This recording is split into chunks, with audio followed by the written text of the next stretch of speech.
Hello there and welcome to the second episode of Andy's Shed Live, coming to you direct this Sunday evening. How are you? Have you had a good week, everybody? Has it been a fun week for you? I hope it has. Right, we've had quite a few views on the video that we put up last weekend, and quite a few views on some of the other videos as well this week, including people saying, you know, you did that dial strip down on that phone last week. They said, could you do a full strip down on a telephone dial at some point? The answer to that one is yes, we will do a full strip down at some point, but we won't do it in a live episode, and I'll tell you for why. The equipment that we use to record these live episodes, it's not as high definition as the equipment that we use to do the pre-recorded videos. So what we'll do is we'll do it on a pre-recorded one, because then you'll be able to see the details when we go into all the very tiny parts of the dial a little bit better than you can on these live ones. But yeah, we will do a full dial strip down on a British telephone dial, probably a dial 21 or something like that, sometime within the next few weeks. So I hope you're going to stick with us for that. Anyway, I'm Andy Cooper. Welcome to the second episode here of Andy's Shed Live, and as promised, tonight we are looking at a rather different type of telephone. And don't worry, these aren't all going to be about telephones. If you stick with us in weeks to come, you'll find us doing other kinds of things as well. We'll be out and about at the valley season and stuff soon with stationary engines, and we'll be doing all kinds of things.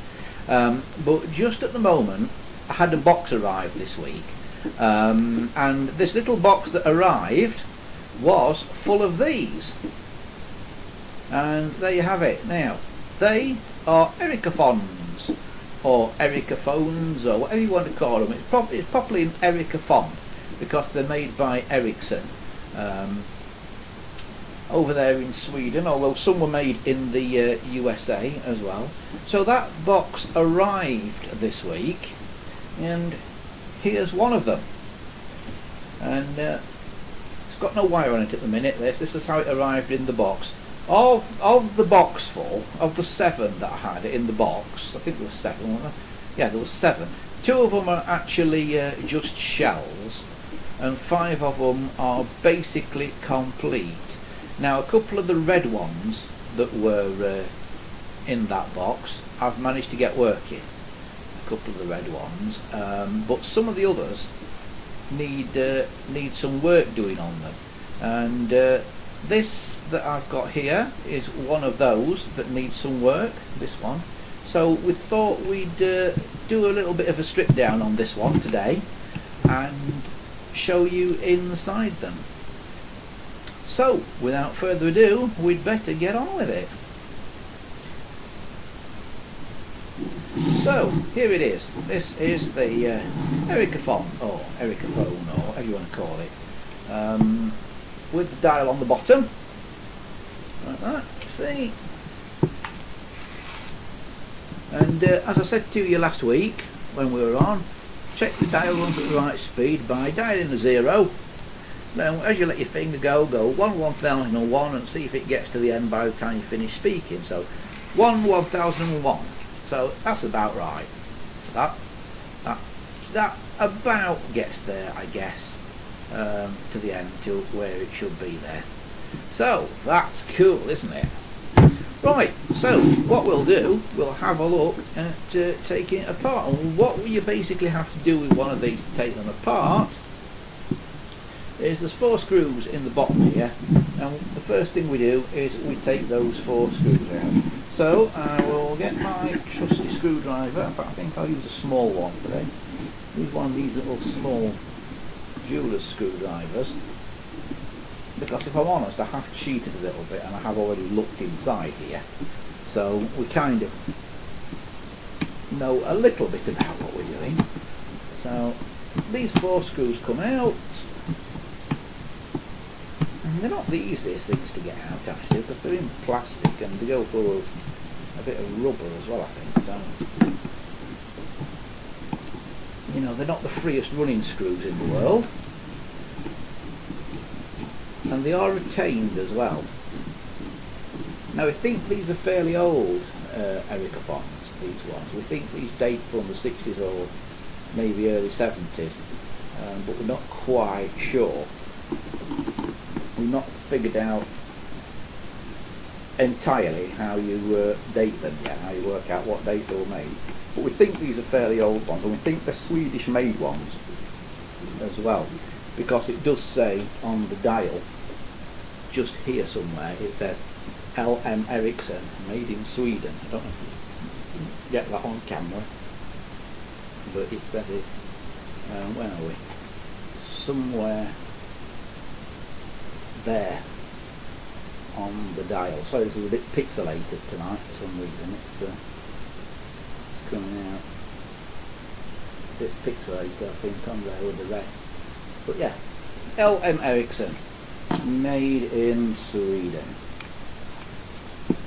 So we'll just take these out.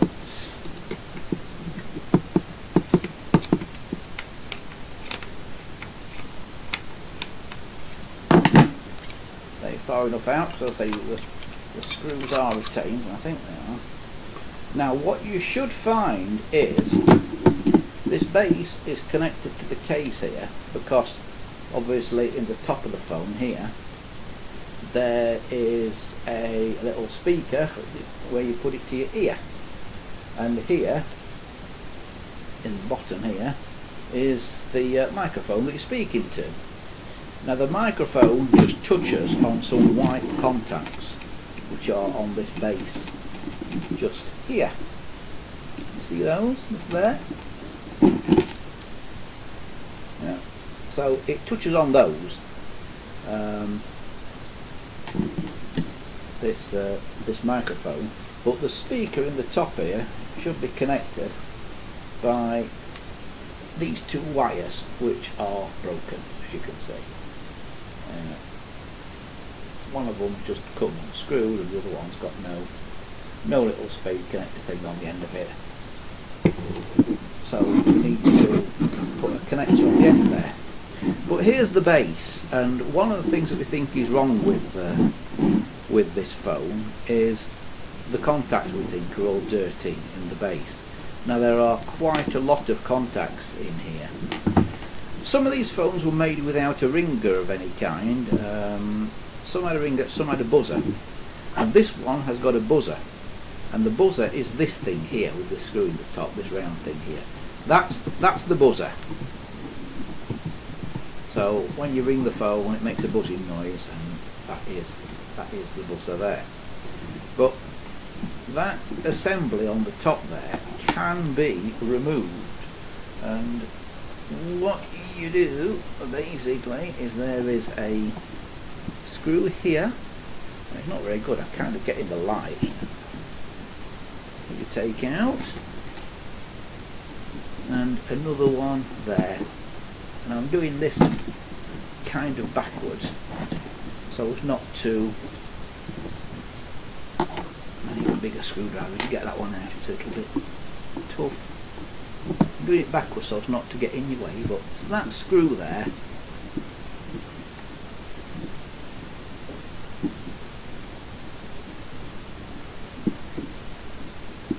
That comes out, and that's a very, very short one. It's come out on the end of my screwdriver. That's a very, very short one. You can see if I put it there.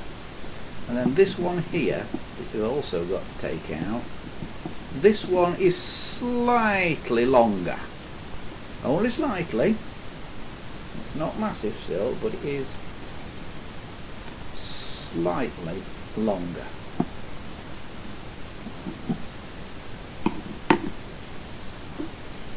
So you take the top off there like that, and then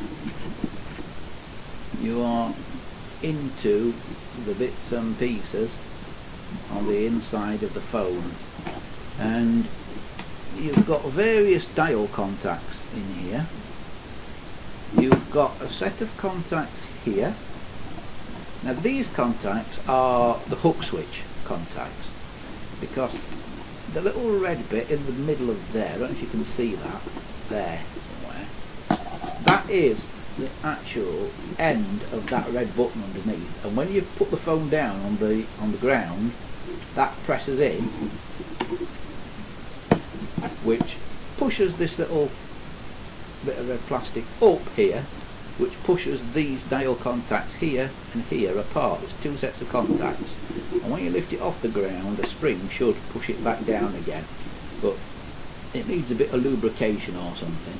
But you can probably see there the dial contacts move. If I press the little red button in, if I put it down, you see them move outwards here and here, and when I push it down again, you should see them go back inwards. Yeah? There they are, look. There they are in, there they are out. So, that's one set of contacts. So that's the hook switch contacts. But the actual dial contacts are, so they're the hook switch ones that you immediately see. But if you look under this arm here, you then see a big stack of dial contacts in there. And if I dial something, you might see those move.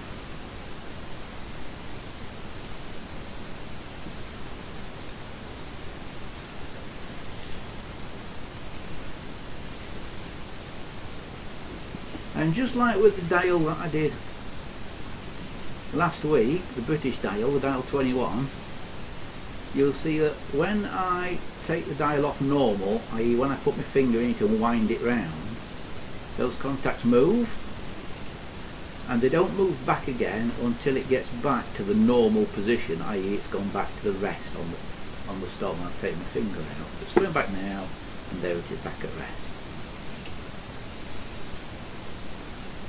Now those contacts in there work two ways. When you're at rest, they make a set of contacts one way, and when you're not at rest, when you put your finger in the dial and you actually dial something, they make a set the other way. So you should make sure that they're contacting both sides. You will see the little contacts, the little pips on the bits of metal in there where the contacts are, and when you look at one up really close, better than you can probably see on this video, but when you look at one up really close, it's fairly obvious where they should contact, and you just need to make sure that they are contacting in those places. Now the stack on that dial, I'm not quite sure how that comes apart without looking. Now before we do that, I'll tell you another thing as well that you need to know about. The actual dial, the pulses for the dial on this are generated in a different way to what they are on the British dial 21. Rather than there being a little cam that follows something, they're generated by this white thing on top of this green wheel here. And what happens is when you dial, you will see that green wheel rotates, but the white thing only goes one way. When the wheel goes back the other way, when the green wheel goes back the other way, the white thing then rotates. And that's a similar thing to the cam in the dial 21 that I showed you last week. So I'm dialing now, take my finger out, and that white thing goes round. And when that white thing goes round, it makes and breaks these two contacts here. And depending on how far round you dial, i.e. what number you have your finger in, it depends on how many times those contacts there make and break. Now, can you see them there? Oops. Can you see them? Where are we? If I can get the bearings here, they're there. There, these contacts here. And you should be able to see those making and breaking if I wind it round. Yep, you see them just there.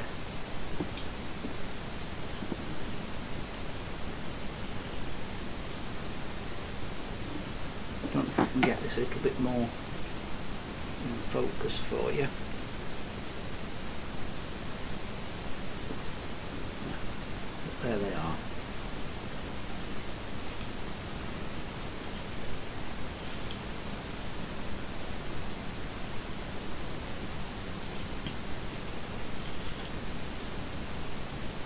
it doesn't want to go back all the time, this. So I'm wondering if there's something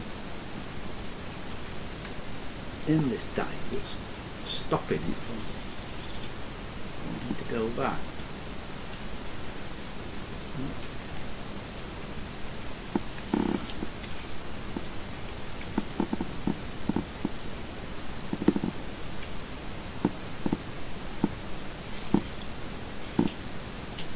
Oh, I know what it is, because I've taken that screw out there, and that also holds this plate on. I mean, another one at the other end holding it on as well.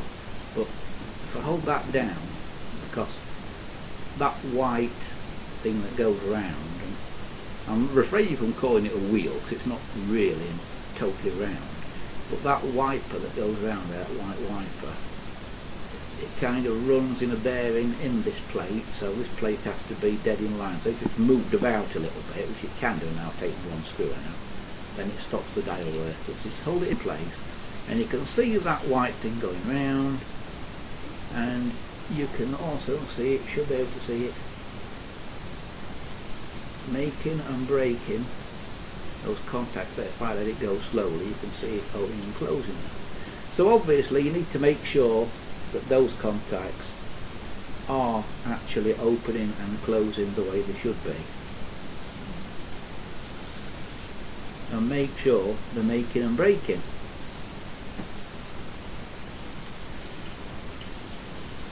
And what you can do is put a meter on the contacts.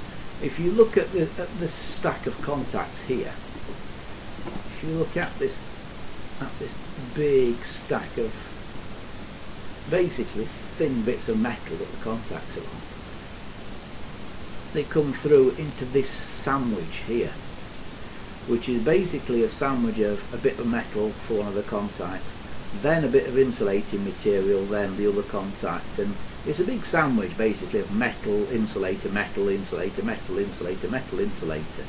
Now if you want to clean these contacts, you can take all this apart and separate all this big stack here, big sandwich of things, and clean them all in turn. But you must get them back together in the right order. You absolutely must get them back in the right order. I can't stress that enough. And as you can imagine, all these contacts, getting all these back in the right order would be very, very difficult unless you're like super careful. So you can take them apart, and basically you take apart the two screws in the top there, I think would release them. But be careful if you do that, be uber careful that you get it back together in the right order. Again, these contacts here, these ones that operate the hook switch, by putting a meter across these here, when you've got no power to the phone, obviously, but it's apart like this, you can check for electrical continuity. You can do a simple continuity test. If you work out which ones should be closed and which ones should be open, you can do continuity tests on there. You can do continuity tests on this big stack of dial contacts as well. And that is basically how you would check to see if your dial is clean, if it's getting any power through there or not. I would say if you do a continuity test on the contacts and they're working fine, leave them well alone. Even if they look a bit gungy, leave them well alone, because they are such a finely set thing. You only need to bend one of those thin metal plates just a fraction of a millimetre, and you'll have a hell of a job trying to sort it out and trying to get the contacts right in the right place again, and getting them making and breaking as they should be. You can adjust them if you've got one where they're all bent, you can adjust them, but it's a really fiddly job. So if they're working, you can, I would say, leave them and let them stay working. Now, people say, well, if they're not working, what do I do? Well, the first thing I would suggest that you could try is spraying them with a bit of contact cleaner that you can get out of any good electronics shop, or Naplin's in the UK or anywhere like that, Radio Shack if you're in the US. Contact cleaner, electrical contact cleaner. Try spraying it with those, or you could use something like anything that will clean and then disappear, like alcohol for instance, or maybe methylated spirits might work. I don't know about methylated spirits, I don't know if that one will work or not, but basically the best thing is contact cleaner, which you can get in a little aerosol can thing. I think it comes in, and you just spray it on. It's an aerosol can with a little pipe on the nozzle, a bit like WD-40, and that's how you would get in the contact cleaner. So we're going to assume that the contacts are clean. Assume that we've checked all these little tabs that run direct to the contacts here, and we've checked them all, and they're all making and breaking as they should be, opening and closing. So we can then put this sub-assembly back together on the top. We need to make sure that those wheels are still running in that little hole there, in that little bearing there, and there's a little cog here that runs in the bearing there. Make sure they're all still running freely, and then this sub-assembly can go back on the top, and it's that elongated hole there that has the slightly longer screw in. So that one goes in there. Don't tighten it right up for now because there's a bit of movement in the thing. And then the very short screw goes in the other hole. I messed that one up. This is where, if your screwdrivers are magnetic, it helps.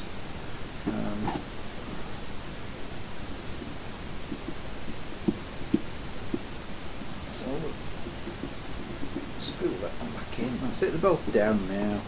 You don't need to tighten them up too much, just gently, and there it is, all back together.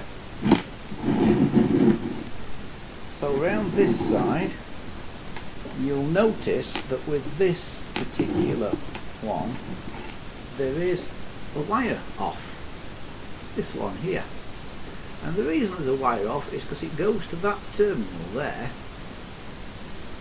and you can see the screw's missing. So I'm going to need to get a screw for that. I'm going to need to find a little screw that will go in there, and I haven't got one just to hand, but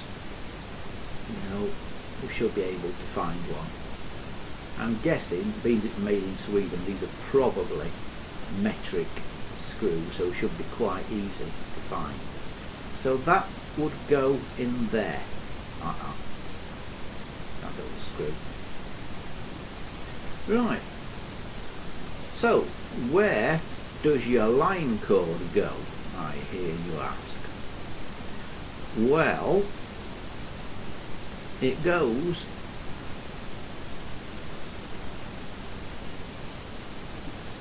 between two of these round here, and the best way to explain where the line cord goes, I think, will be to have a look at another phone. So if I get another one out of the box down here, so I've put a new line cord on, this one, then you'll see where the line cord goes and what it does. Now, they have a 3-cord line cord on when you get them. The original line cord, and this one's still got its original cord on, has got straight bits and curly bits on it. Can you see that? So the line cord is all all over the place on. Basically, it's a bit like on a British Trumpo. It's got straight bits and curly bits that you need to look for. But if you've got one without a line cord on, it's slightly easier to understand. Right, I'm going to take the bottom off this one, this red one. My apologies if this looks a bit weird on the camera. The webcams that we use to record this, as I said a few minutes ago, are not the best cameras in the world.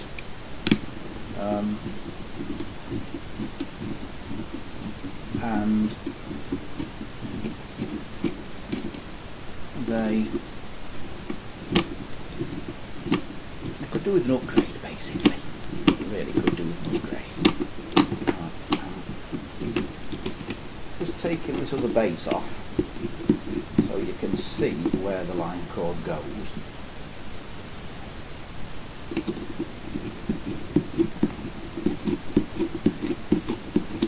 Just talk amongst yourselves a minute.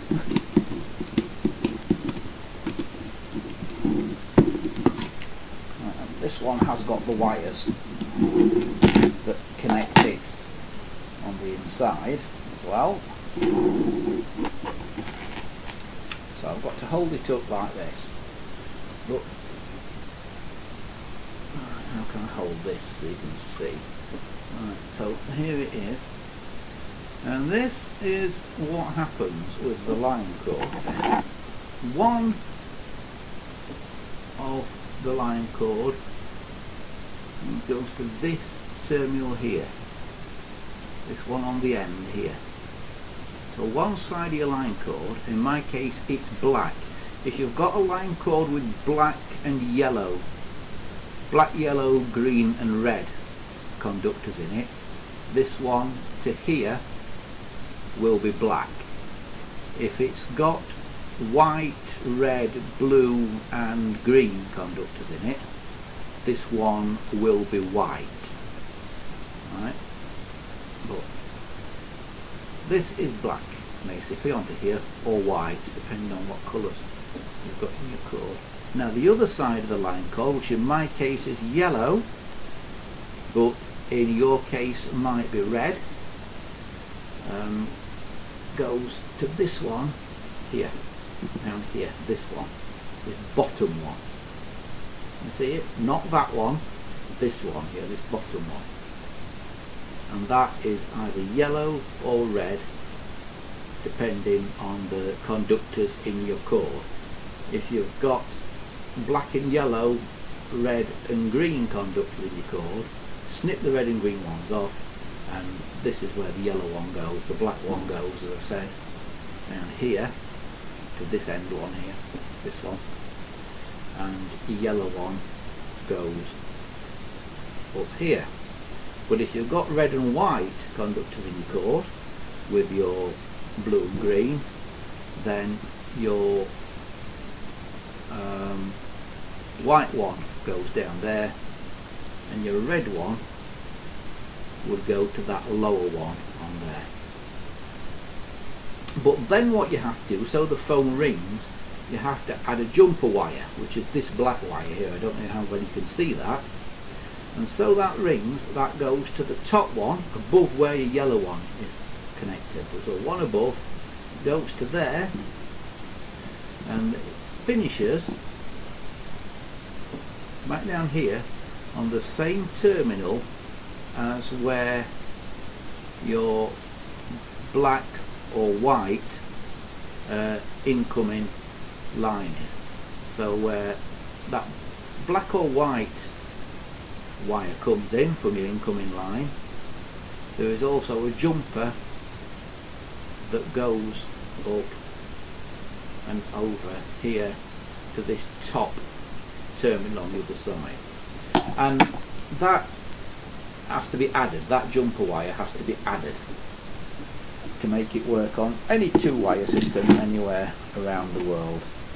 And then that works for the UK as well. I know you can say, well, we use a three-wire system in the UK, but as I said, two of the cords we just cut off, two of the cores rather of the cable we just cut off Now, one thing that's difficult with these is getting them back together, because you have to kind of manipulate the end of the line cord here into place. It's a bit tricky to get into place, and you've also got to make sure those white contacts on the microphone end up in the right place as well. So it's easier to do it upside down, so I have to do this off camera basically, or try and get it in. There is no easy way of telling you to do this. It really is a bit of trial and error to make it all fit, but eventually it'll all go sort of flat like that. Now there should be a rubber grommet in here, and it's missing on this. I need to get some of those rubber grommets, but there should be one. But that is basically how you get one of these apart, and what you need to do to fault find on it. So that's what you do with an Ericofon. Now this is an early Ericofon, and there are quite a few different versions of them, but this is an early one. The ones that we had in the UK, which came along in the sort of early 1980s, might even have been the late 70s, I think it was early 80s, they were very different inside because they were a much later model than these Swedish ones are. They were a much later design, so internally they're very different. But if you do a Google search, there is a wonderful Ericofon site that a guy has put up to show you how they work, and it's got lots of tips on restoring them on there as well. So I'll put that one back in the box for now, and I'll stick this one back together as well. While I am sticking that back together, I just want to tell you about a few things that are coming up around here. If you happen to be in the area, I mean, we are near Sheffield in the UK here, and if you happen to be in the area, remember that on Sunday the 19th of March there's a free display by Sheffield Collectors Club down at Kelham Island Industrial Museum in Sheffield. The Collectors Club go down there every month and do a display, and the next one, as I say, is 19th of March. If you want to go down there, it's free to go and have a look round, because they're not actually inside the Industrial Museum itself. You have to pay to go into the Industrial Museum, although it is well worth it. It is well worth paying the admission fee and going and having a look round in there. But an added thing to it, in an adjacent building, is the Sheffield Collectors Club. They'll be there on Sunday the 19th of March, and I'm very often with them with a load of old telephones and other various vintage equipment as well. So if you want to get down there, well worth a look. Then on the 25th of March, remember, it's the Repair Cafe at Healy City Farm, also in Sheffield. Basically the Repair Cafe is where you take your broken stuff and get it mended for free. You can visit their website, sheffieldrepaircafe.wordpress.com, and the Sheffield Collectors Club is sheffieldcollectorsclub.wordpress.com as well. And even we have now got a website here at Andy's Shed. Have a little look at this. Yeah, this is the Andy's Shed website, and you can find out about all the stuff that we have here on Andy's Shed. And this is well, I've been building this website over a matter of time, but you can find out all about anaerobic digesters and using them to fuel a gas lamp, or how to make a wood gasifier, and all kinds of weird and wonderful things. And it tells you about the Repair Cafe on there as well and stuff.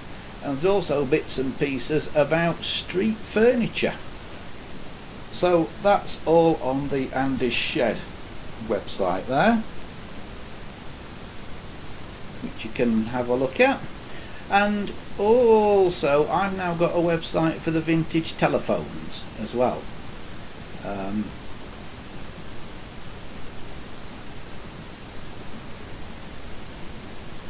which you can take a look at if I can get it to come up.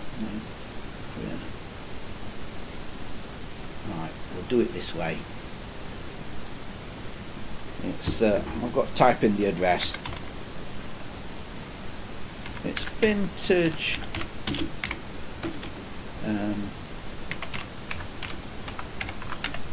telephones.wordpress.com. Ah! Oh, I spelt it wrong. And that's the problem. Let me try that again.